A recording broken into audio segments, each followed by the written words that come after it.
para poder o slide ficar, o passo a passo do raciocínio ficar mais fácil para vocês entenderem, tá bom? Apesar de eu ter mandado para vocês em PDF, que vem a figura completa sem animação, mas aqui eu tentei dar uma sequência de animações para ficar melhor o entendimento.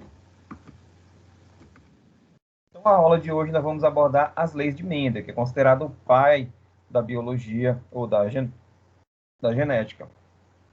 Vamos abordar as duas leis de Mendel, que foi a base da genética, e às vezes a gente fica tentando entender o raciocínio de Mendel, que foi bem avançado para a época, e para vocês terem uma ideia, na época não se tinha nem descoberto o DNA ainda. Depois da descoberta do DNA, né, que era a molécula da hereditariedade, que se começou a entender o pensamento de Mendel e, consequentemente, as suas conclusões estavam totalmente baseadas na parte da genética. Então, Mendel, né, o Gregor Mendel, é considerado o pai da genética, foi um botânico austríaco que nasceu em 1822 e faleceu em 1884. Ele era monge, além disso, ele era professor de ciências naturais na Escola Superior de Brum. Ele começou seus experimentos com plantas cultivadas no jardim do mosteiro. E aí a planta utilizada por Mendel é a ervilha. Então, em 1865, ele apresentou um trabalho intitulado Experimentos com Hibridização, né, que é a mistura de características, né? Um indivíduo híbrido é um indivíduo mesclado, misturado ali de duas características diferentes. Ele apresentou esse trabalho em 2 encontros científicos, mas ele não foi compreendido e nem teve seu trabalho valorizado.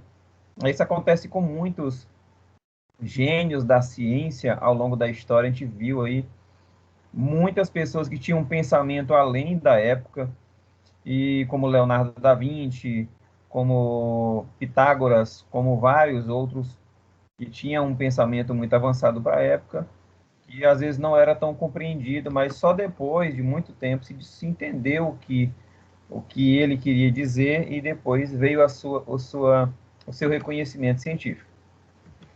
Mas a partir de 1900, né, depois da sua morte, 16 anos após a sua morte, ele teve seu mérito reconhecido e os seus experimentos foram confirmados por outros cientistas.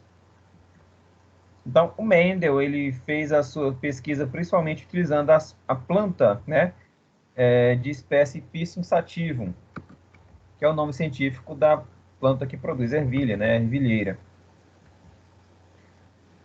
E por que que Mendel decidiu trabalhar justamente com essa planta, né? Primeiro, porque estava lá no jardim do mosteiro, e essa planta tinha algumas características que era de fácil cultivo, né?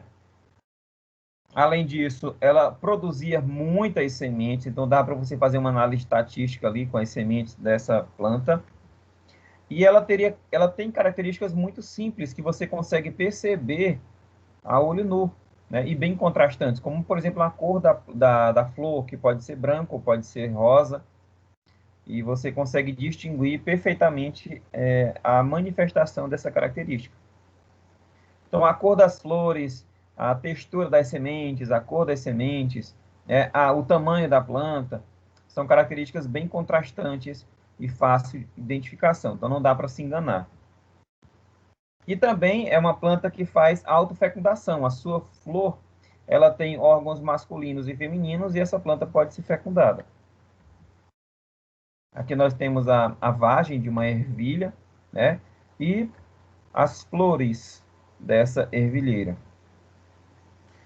Então, Mendel, ele estudou 7 características da ervilheira e obteve os mesmos resultados para cada uma das características. As distribuições fenotípicas e genotípicas foram obtidas a mesma resposta nos diferentes fenótipos, nas diferentes características manifestadas por essa planta. Então, ele estudou a cor da corola, né, a cor das pétalas, a posição da flor, se era apical ou se era lateral, O tamanho das plantas, o comprimento do caule, se era curto, se era longo, dá nitidamente para ver a diferença. A forma da vagem, né, a textura da vagem, se é uma vagem lisa ou uma vagem rugosa. A cor da vagem, se amarela ou se verde. A textura das sementes, né, se lisa ou se rugosa. E a cor da semente, se verde ou amarela. Então, foram essas 7 características estudadas na ervilheira por Mendel.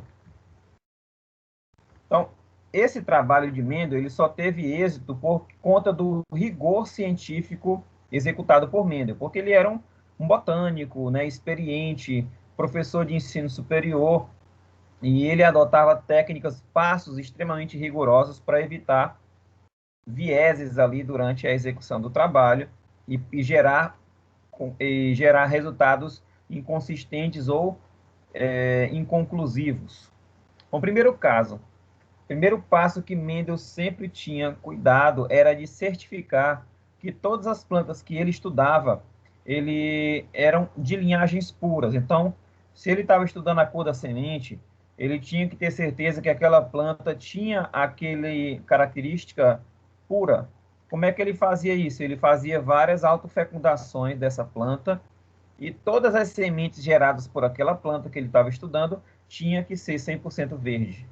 E aí ele tinha certeza de que aquela planta era pura para aquela característica. Então, para ser considerado um indivíduo puro, a característica observada deveria ser única, a forma de presente em várias gerações. Então, ele fazia ali cruzamento de autofecundação ou entre indivíduos diferentes com a mesma característica e deveria obter sempre o mesmo resultado. Então, se a cor da ervilha assestada era verde, então ele fazia várias fecundações entre mesmas espécies e tinha que sair sempre cor verde da ervilha. Se ocorresse ali uma manifestação diferente, um desses indivíduos não era um puro para essa característica. Outra coisa que ele sempre fazia era evitar que a planta se autofecundasse. Né? Como a planta ela tinha órgãos masculinos e femininos, o que é que ele fazia? Ele removia ali os estames da flor, né, que são as estruturas masculinas que produzem pólen. Ele cortava com uma tesoura os estames, né, e ele pegava com um pincel esse pólen e fecundava ali o gineceu de outra planta. Então, ele fazia uma fecundação cruzada para fazer essa transferência de sementes, né, de características entre plantas. Então, ele removia os estames com a tesoura, que é essas estruturas menores, né, que essa estrutura central é o ovário da planta, é o gineceu, é a parte feminina. E as outras estruturas menores, né, que produzem pólen, é a parte masculina. Então, ele removia a estrutura feminina, a masculina de uma das plantas, pegava o pólen e fecundava outra planta.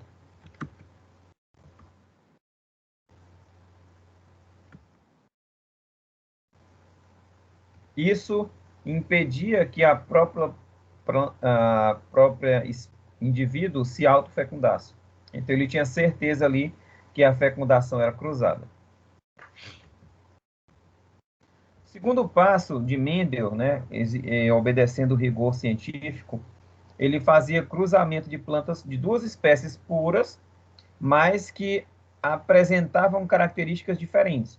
Então, ele pegava uma planta, por exemplo, que só produzia sementes verdes, pura, ele já tinha testado que aquela planta era pura para aquela característica, e cruzava com uma planta que era pura para a característica de cor amarela.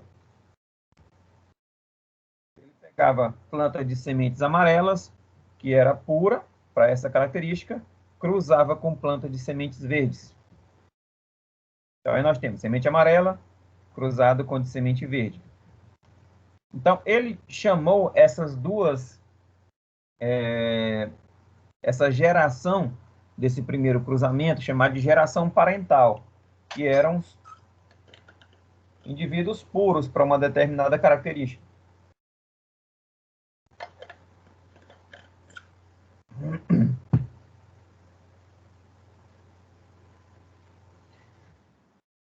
Então, a geração parental, nós temos aí para a ervilha amarela e uma ervilha verde. E aí, a descendência desse cruzamento parental, o descendente imediato, né, resultado desse cruzamento, era chamado de primeira geração híbrida, ou geração filial F1. Então, como resultado, ele obteve 100% da geração F1 de sementes amarelas. E aí veio a pergunta, e onde foi parar a característica verde? 100% dessas ervilhas da geração F1 eram amarelas. Já a descendência resultante da autofecundação da primeira geração híbrida, então você pegava plantas dessa primeira geração híbrida e fazia o autocruzamento, cruzava entre elas. Dava então origem à geração F2. Cruzava a geração F1, dava origem à geração F2. E aí Mendel encontrou um resultado bem intrigante. Ele chegou a um resultado de que 75% dos descendentes F2, da segunda geração híbrida, manifestavam a característica amarela e 25% manifestavam a característica verde. Ou seja, 3/4 eram amarelas e 1/4 eram verdes. Então, Mendel observou isso na geração F1, 100% de sementes amarelas.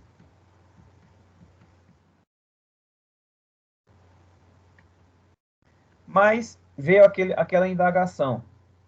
Vem cá, nessa primeira geração F1, o que teria acontecido com o fator verde?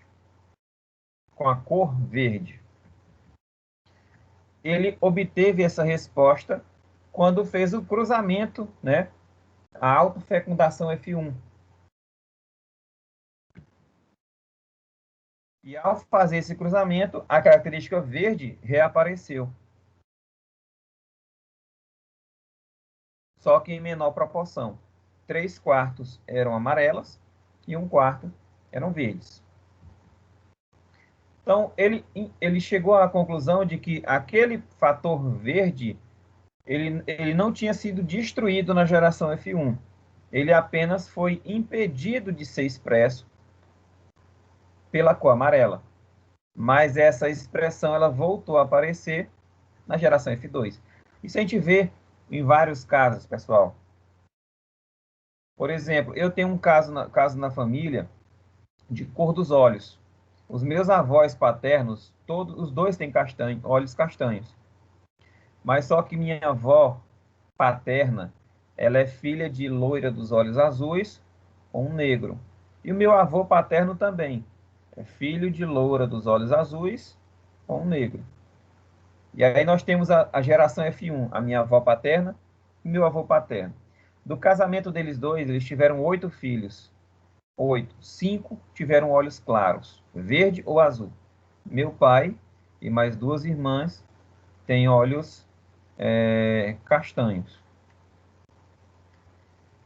Então, isso é um exemplo prático de que as características recessivas, como no caso aí dos olhos claros, azuis, eles podem sofrer perda de expressão na geração F1, mas eles podem se manifestar na geração F2, em menor proporção. Então, o fator que desapareceu na geração F1, ele foi chamado por Mendel de fator recessivo. No caso, seria aí a cor verde para a ervilha. E o fator que foi manifestado na geração F1 é chamado de fator dominante. No caso, a cor amarela da ervilha. E aí, tá tudo bem? Estão conseguindo acompanhar o raciocínio?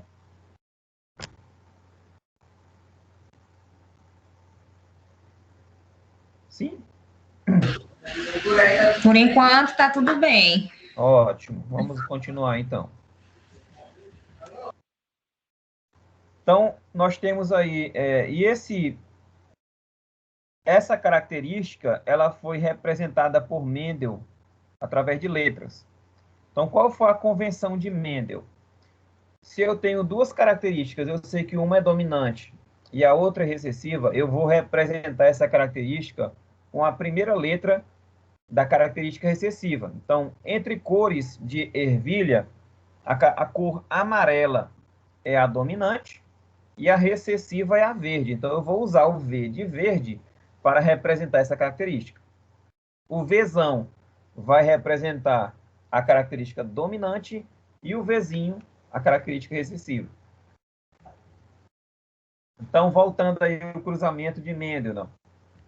Nós temos duas ervilhas, duas plantas que geram ervilhas puras, né? A geração parental de ervilhas amarela, e aí o genótipo dela foi chamado de Vzão, né? É um homozigoto. E a ervilha verde, né? O indivíduo de ervilha verde puro foi chamado de Vzinho. Então, esse indivíduo, Vzão, ele vai gerar apenas um tipo de gameta. E todos os gametas dele apresentarão esse gene, essa característica, Vzão. E o gameta da planta Vzinho vai ser produzido apenas um tipo de gameta, que vai apresentar a característica Vzinho. E aí, quando esses gametas eles se fundem para produzir um zigoto e gerar um novo indivíduo, esses dois gametas, quando se fundem, vão dar origem a um indivíduo que tem uma característica 100% dominante. Nesse caso aí, esse indivíduo ele vai ter o genótipo Vzinho, porque é a combinação do gameta Vzão com o gameta Vzinho. Quando essa primeira geração filial, né, híbrida, ela vai ser cruzada, né, esses indivíduos são híbridos, então eles são Vzinho. Cada um vai gerar dois tipos de gameta. Um gameta que tem a característica Vzão e o outro gameta que tem a característica Vzinho. E quando ocorre a fusão, né, do Vzão, quando o gameta Vzão do primeiro indivíduo se junta com o gameta Vzão do segundo indivíduo, vai dar origem a uma ervilha com genótipo Vzão. Quando o gameta do primeiro indivíduo, Vzão, se junta com o gameta Vzinho do segundo indivíduo, vai dar origem a um indivíduo, né, derivado dessa fecundação com o genótipo Vzinho. Quando o gameta do primeiro indivíduo, que tem a característica Vzinho, cruza com o gameta Vzão do segundo indivíduo, dá origem, então, a um descendente que tem o genótipo Vzinho. E quando o segundo gameta do primeiro indivíduo sofre fusão com o segundo gameta do segundo indivíduo, vai dar origem, então, a um indivíduo Vzinho. Nesse caso aí, essa genotipagem faz com que essa semente tenha característica verde, que é justamente aquele 25% que foi observado por Mendel.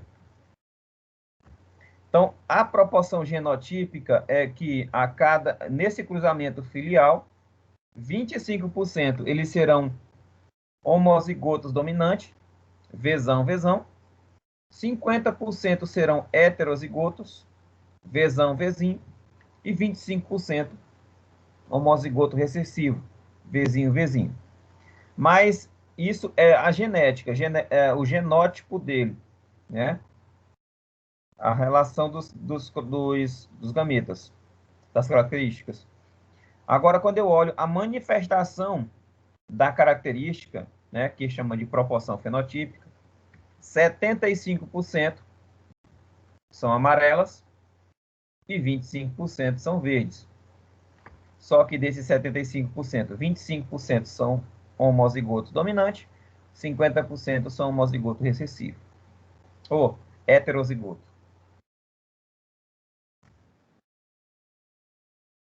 Então, quais são as hipóteses que Mendel obteve, né, teve após esses resultados? Primeiro, ele hipotetizou que cada organismo ele possui um par de fatores responsáveis pelo aparecimento de determinada característica. E isso foi comprovado posteriormente, quando se descobriu o DNA e se descobriu os cromossomos, né? Que nós temos um par de cada cromossomo. Outra característica outra hipótese que Mendel formulou é que esses fatores eles são recebidos por indivíduos paterno e materno. E isso foi comprovado posteriormente, que esses fatores eram recebidos pelo pai e pela mãe através dos gametas. O espermatozoide, como gameta masculino, e o óvulo como gameta feminino. A junção desses gametas forma um zigoto que carrega metade das características do pai e metade das características da mãe. Lógico, tem características que vão estar reprimidas e outras que vão estar expressas. Então, a presença desses dois fatores de um organismo pode ocorrer a manifestação de apenas uma característica. Então, por exemplo, a cor dos olhos. O indivíduo não vai manifestar a cor dos olhos do pai e da mãe ao mesmo tempo. Ou ele vai manifestar uma cor dos olhos do pai ou da mãe.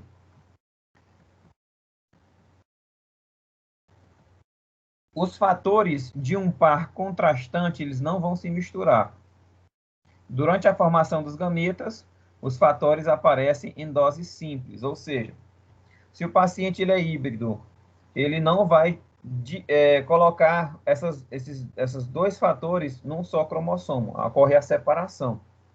Isso foi confirmado lá, essa hipótese de Mendel, quando se descobriu o processo de meiose, que é a produção dos gametas.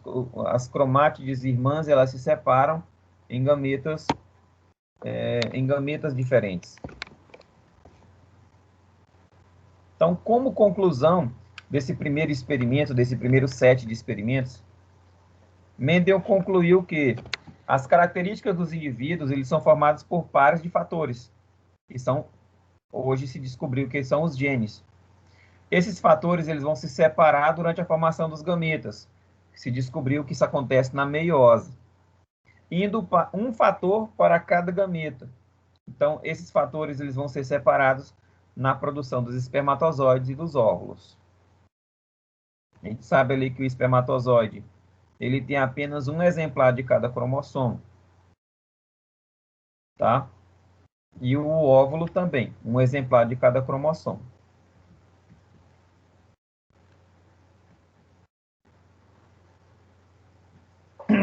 Como consequência desse primeiro set de experimento, Mendel formulou alguns questionamentos. Primeiro, como saber se um indivíduo que apresenta uma característica, que foi chamado por Mendel de fenótipo, ele é dominante, homozigoto ou heterozigoto? Por exemplo, quando eu olho uma planta que tem ervilha, né, uma ervilheira que produz ervilhas amarelas, como eu sei se essa planta ela é homozigótica dominante ou heterozigótica? A resposta é fazer um cruzamento teste. E o que seria esse cruzamento teste? Você vai cruzar o indivíduo desconhecido com o indivíduo homozigoto recessivo. Se o indivíduo gerar 100% de ervilhas amarelas, eu sei que esse homozigoto esse indivíduo teste é um homozigoto dominante. Se o cruzamento gerar 75% de ervilhas amarelas, 25% de ervilhas verdes, eu sei que o indivíduo é um heterozigoto. Então, eu vou estar reproduzindo aqueles dois experimentos de Mendel, o cruzamento parental e o cruzamento F1. Então, vamos lá. Se eu tenho um indivíduo que eu não sei qual é o genótipo dele, No caso aqui, outra característica, que é a textura lisa da ervilha. A textura lisa, nós sabemos que é uma característica dominante. A textura rugosa é uma característica recessiva. Ela só é manifesta quando o indivíduo ele é duplo recessivo. Então, como saber se esse indivíduo ele é indivíduo heterozigótico ou homozigótico? Eu vou fazer um cruzamento teste.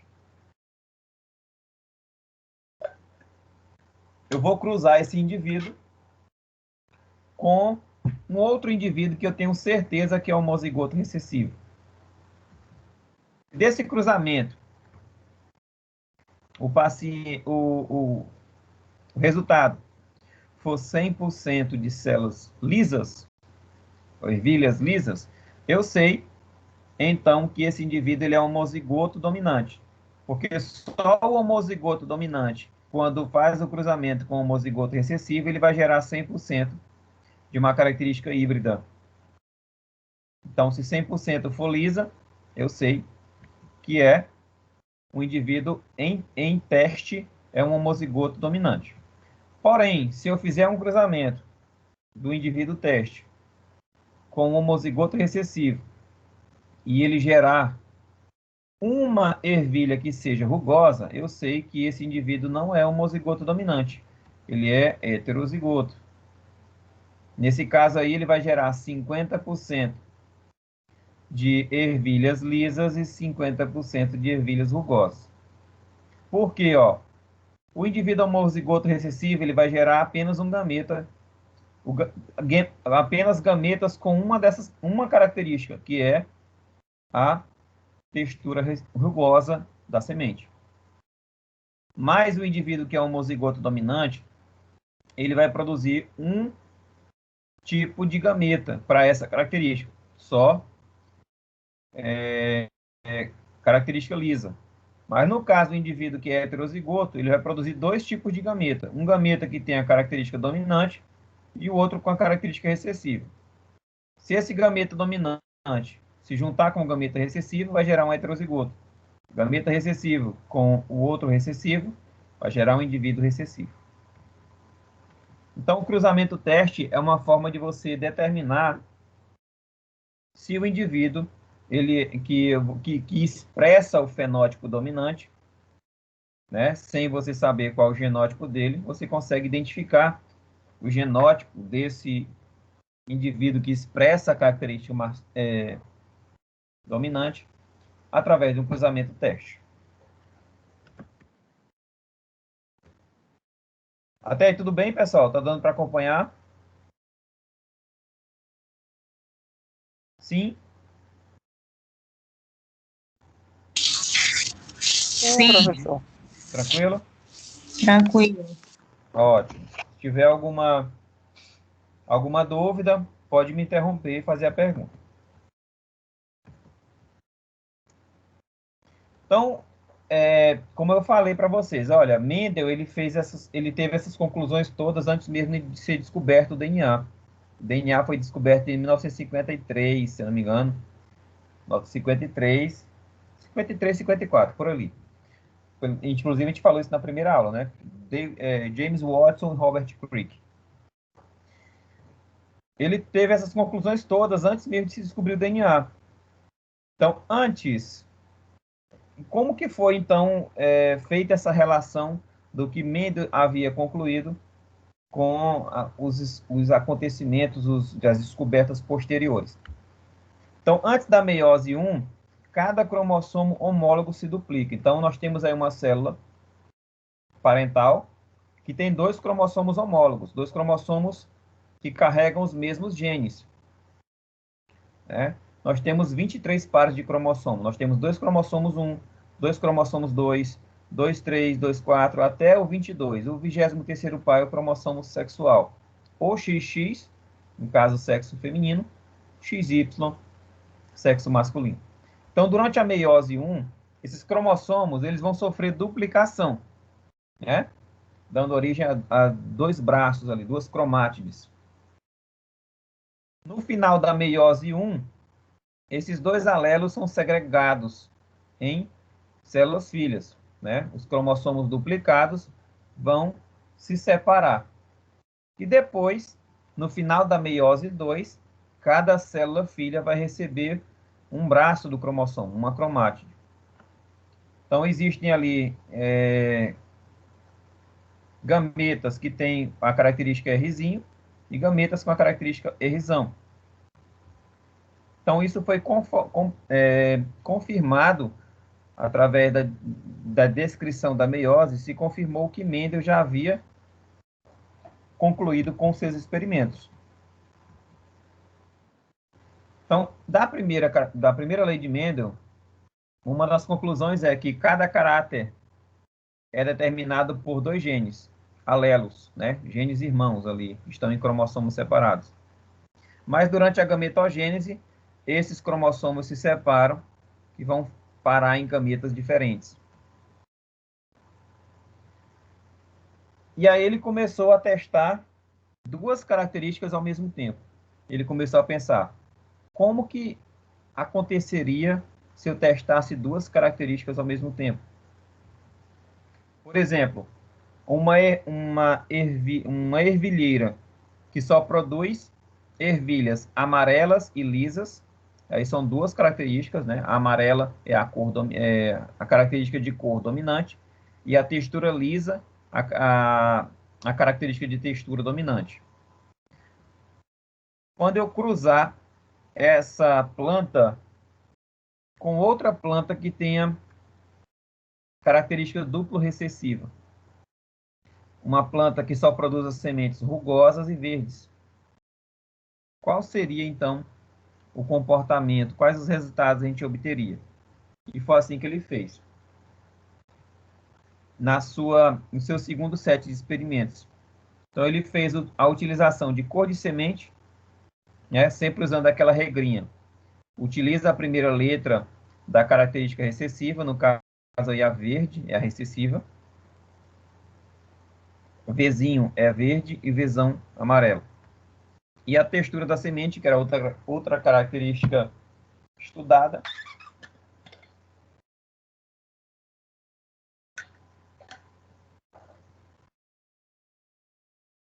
A rugosa, como é a característica recessiva, é Rzinho.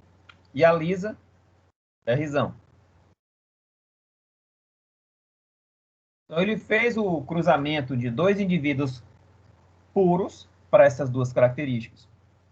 Um indivíduo que era puro para as duas características dominantes, amarela e lisa, e um indivíduo que era puro para as duas características recessivas, rugosa e verde. Então, o genótipo desses dois indivíduos era Vzão, Vzão, Rzão, Rzão, e Vzinho, Vzinho, Rzinho, Rzinho.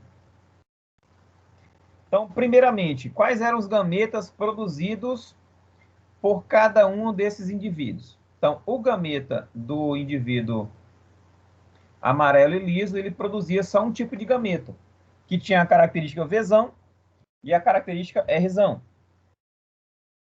E o indivíduo que era liso e rugoso produz um gameta apenas com essas duas características, Vzinho e Rzinho. Então, através da fecundação desses gametas, se produziu, então, a geração F1, que 100% desses indivíduos, resultantes desse primeiro cruzamento, eles tinham o genótipo Vzão, Vzinho, Rzão, Rzinho. E como manifestação de caráter, 100% dessas sementes eram amarelas e lisas.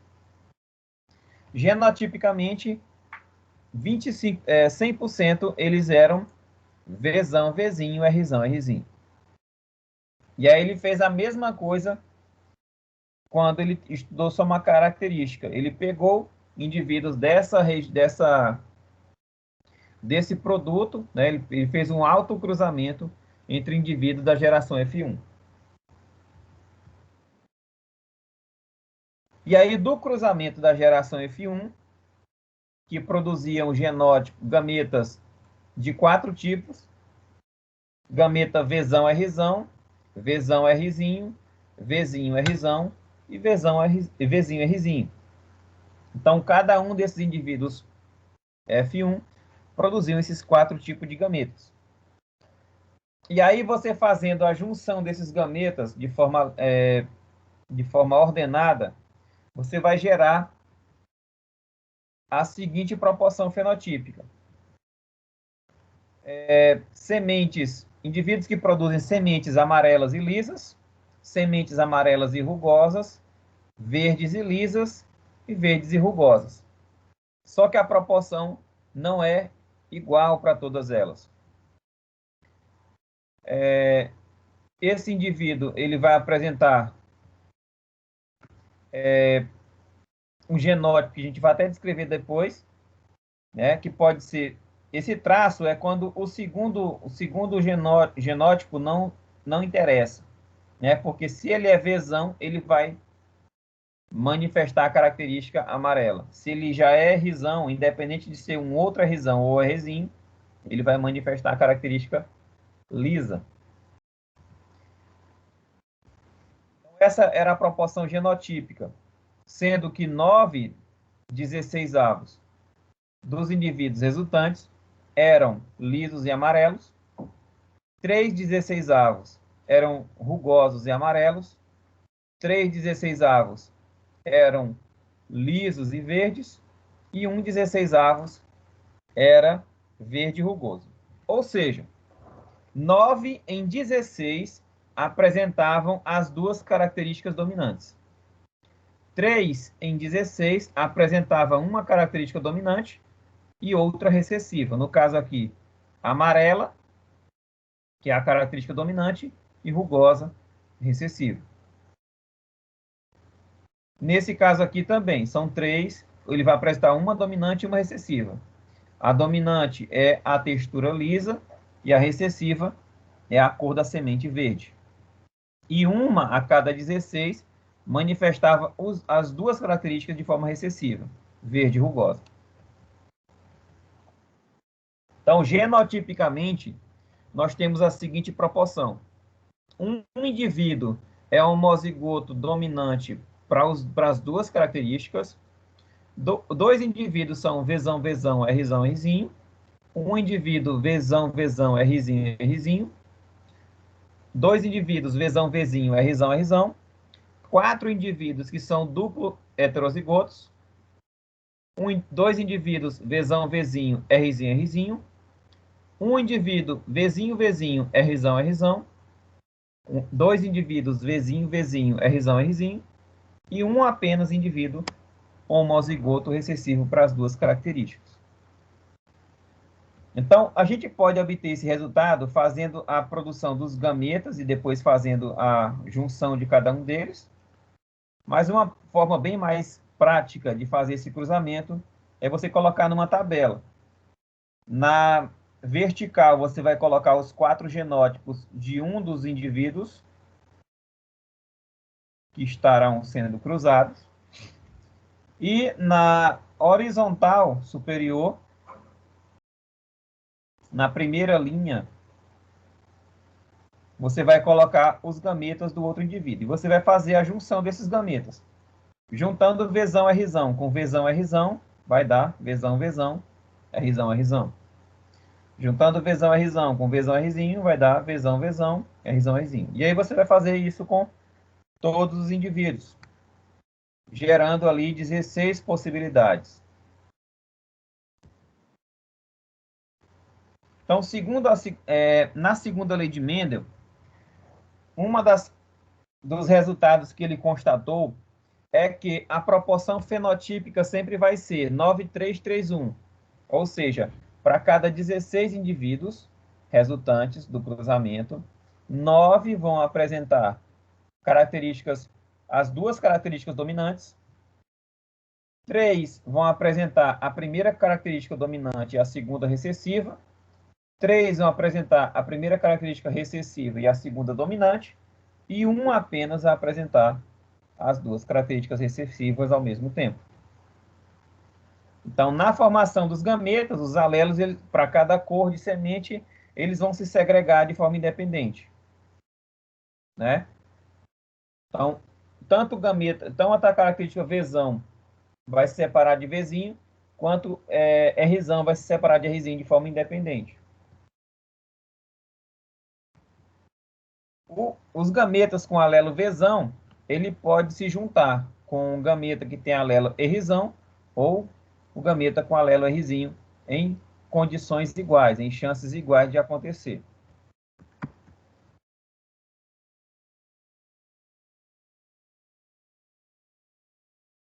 A mesma coisa para o gameta Vzinho, com o alelo Vzinho. Ele vai se combinar com o alelo Rzão ou alelo Rzinho de outro gameta em iguais proporções, iguais chances.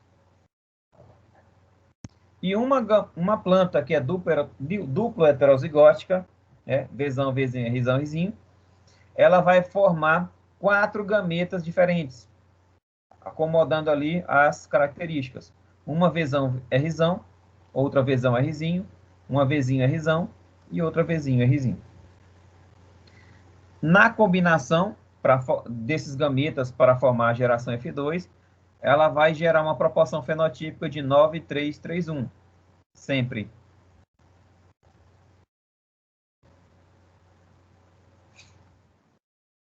Então, outra característica que foi encontrada por Mendel é que os alelos para a cor de semente, eles vão se segregar de forma independente dos alelos que condicionam a textura. E aí ele ele postulou a segunda lei de Mendel, né? Ou lei da segregação independente e da recombinação independente. E ele formulou a seguinte lei.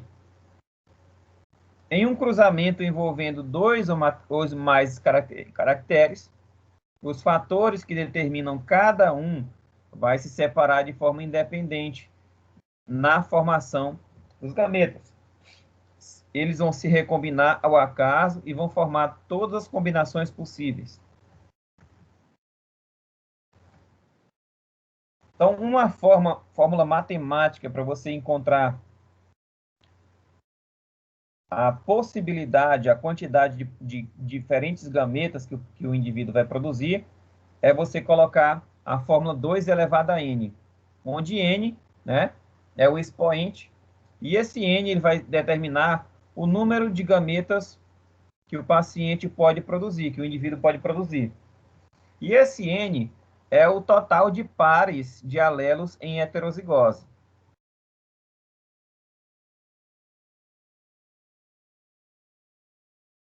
Então, se você quer saber o total de combinações que um cruzamento pode obter, você vai pegar o total de gametas que um indivíduo produz, multiplicar pelo total de gametas que o outro indivíduo produz e vai gerar o total de combinações. Por exemplo, se eu tenho um indivíduo Azão, Azinho, Bzão, Bzinho, eu tenho aqui 2 pares que estão em heterozigose. O Azão e o Azinho estão em heterozigose. Se tivesse aqui Azão, Azão,